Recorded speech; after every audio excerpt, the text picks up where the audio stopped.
మంది 2000 మందితో ఒక చిన్న మీటింగ్ పెట్టుంటాడే, ఎందుకు మా 6-7 మందిని వెళ్తున్నామని అనుకుంటుని.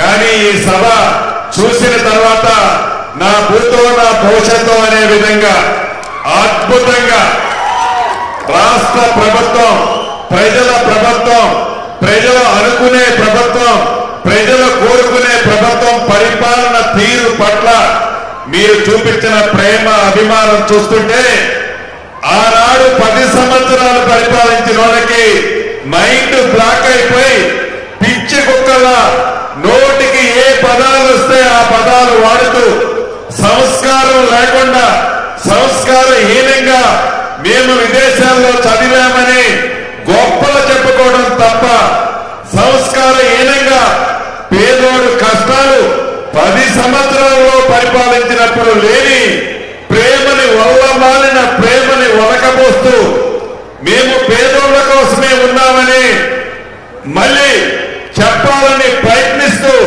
ప్రజల మధ్య కాలు కాలిన పిల్లిలా తిరుగుతూ ఏ రకంగా ఈనాడు ఈ గడిచిన 18 నెలల్లో మీ దీవెనలతో వచ్చిన ఇందిరమ్మ ప్రభుత్వ పని తీరును చూసి తట్టుకోలేక వ్యక్తిగత దూషణలకు దిగుతున్నారో ఈ రోజు కూడా మనం చూశాం.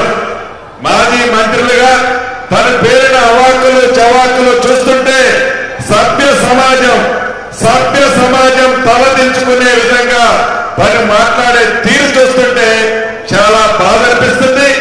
ఏదైనా అది వారి సంస్కారానికే మనం వదిలేయాల్సిన అవసరం ఉంది. నేను ఈ వేదిక మీద నుంచి వారిని ఒక్కటే అడగదలుచుకున్నాను. అయ్యా, ధనిక తెలంగాణ రాష్ట్రంతో మీ మాయమాటలనన్నీ తెలంగాణ ప్రజలు మీకు 10 సంవత్సరాలు అధికారం ఇచ్చారు. 10 సంవత్సరాలు అధికారం ఇచ్చారు. 10 సంవత్సరాలు అధికారం ఇచ్చేనాడు పేదోడి ఇంటికి 200 యూనిట్లు ఉచిత విద్యుత్ ఇవ్వద్దని మేము అన్నామా?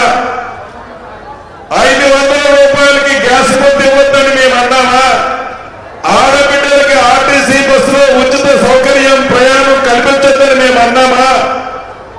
పేదోడు పిల్లలు హాస్టల్లో చదువుతుంటే సరిగ్గా భూమి పెట్టాలని నీకు సోయి లేకపోతే 40% డైట్ ఛార్జీలు, ఆడపిల్లలకి 200% హాస్పిటల్ ఛార్జీలు పెంచొద్దని మేము అన్నామా? నిరుద్యోగ యువతని 2 పర్యాయాలను మోసం చేస్తే 9 నెలల్లో 60,000 ఉద్యోగాలు నిన్ను ఇయ్యొద్దని చెప్పామా? ఉరేస్తే ఉరేసుకున్నట్లేని నువ్వు చెప్తే దానికి భిన్నంగా రైతులు రాజులు చేయొద్దని మేము చెప్పామా?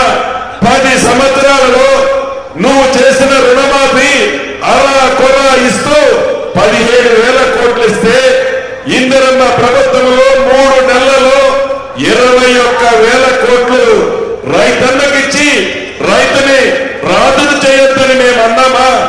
సన్న వదిలేసిన రైతన్నకు మద్దతు ధరతో పాటు క్వింటాల్కి 500 రూపాయలు ఇవ్వద్దని మేము అన్నామా?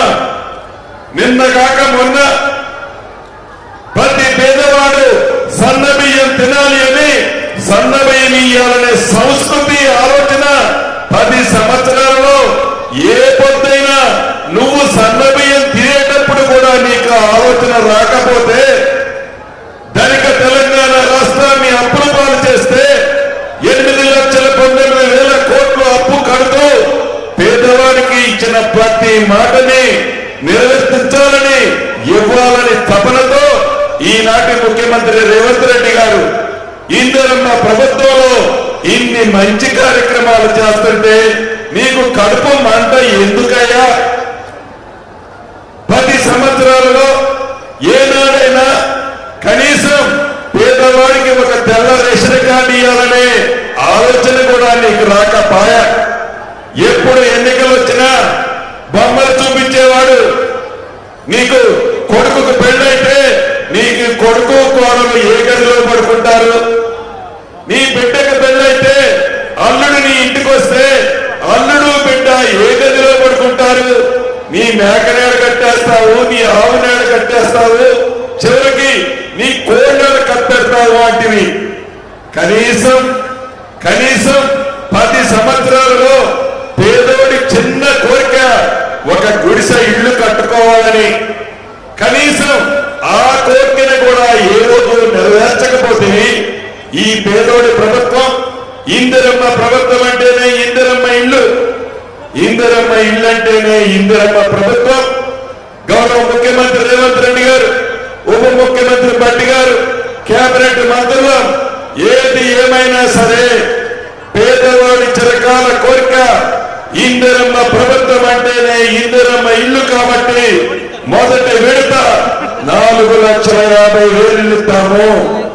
4,50,000 అంటే 22,500 కోట్లు, 22,500 కోట్లు. ప్రతి నియోజకవర్గానికి తక్కువలో తక్కువ 3,500 ఇల్లు ఇస్తాము. ఇటువంటి గిరిజన నియోజకవర్గానికి ఇంకొక 500